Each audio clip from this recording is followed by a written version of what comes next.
If you're watching this video, you probably are interested in knowing more about the short-term rental restrictions that were put in place at the end of 2021 by Breckenridge and Summit County. If you're like a lot of people, you might be worried about how it's going to impact your ability to own property as a secondary homeowner here in Summit County. In this video, I'm going to explain to you what those new rules are, as well as a reason why you may not need to be as worried as you think. My name is Betsy and I'm a realtor here in Breckenridge, as well as the rest of Summit County and Northern Park County. In this video, I'm going to specifically talk about the new rules for the county. It covers everything that is outside of these pink lines. The pink lines are town limits. If you're outside those, you are unincorporated and these rules apply to you. If you are looking for the rules for Breckenridge, go watch my other video on short-term rentals that goes more into detail on the Breckenridge rules. The new restrictions put in place by Summit County established 4 new types of licenses, and these licenses restrict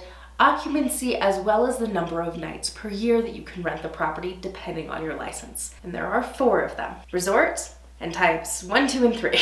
The resort license is only available in the resort overlay zones. These are Copper, Keystone, and 2 areas within Breckenridge that are outside city limits. The resort license has no limit on the number of nights per year that you can rent, and the occupancy limit is 2 per bedroom plus an additional 4. This is more than is allowed in the rest of the county in the neighborhood overlay zones. So 2 per bedroom plus 4 would be 8 people in a 2-bedroom. If you're not within one of those resort overlay zones, you will be in one of the neighborhood zones, and those neighborhood zones have the other 3 types of licenses. Type 1 is for primary homeowners, and there's no limit on the number of nights per year that you can rent out a portion of your home, a bedroom, a lower level, and you can rent out the entire home for up to 60 days a year. If you're a primary homeowner who wants to rent your home for more than 60 days a year, or a secondary homeowner, you're probably going to want to get a Type 2 license, which is going to be easier to get than a Type 3. A Type 2 license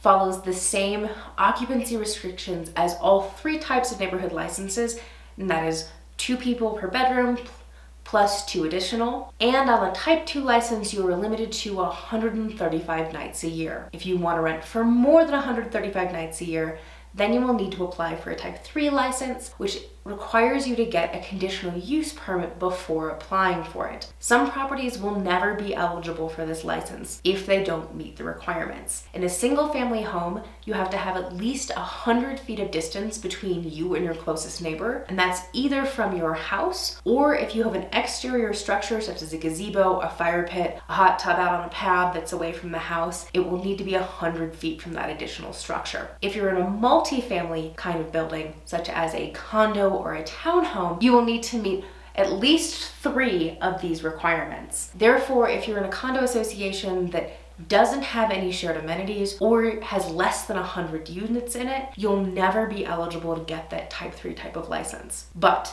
here's why that might not be as big of a deal as you think it is. Because initially, trust me, I know the gut feeling of, but I need to be able to rent as many nights a year. Hear me out. According to a report from Evolve Property Management, the average short-term rental in Summit County only rents for between 90 and 101 nights a year. The more bedrooms you have, the more nights a year you're likely to rent. That 101 nights a year is well below the 135 nights per year allowed by a Type 2 license. So you might not even need the Type 3. And even the top performing Airbnbs in Summit County, Evolve says only rent for 183 nights a year. So while you might be able to rent for more, is it worth the hassle that you would have to go through to get the Type 3 license? When the county put these in place, they weren't doing it to limit homeowners from being able to have short-term rentals at all. It really was to take care of the outliers who had become nuisances to the locals who lived in those neighborhoods. So the ones who were filling a 3-bedroom home with 20 people, or who were rented every single night of the year because they dropped their prices so low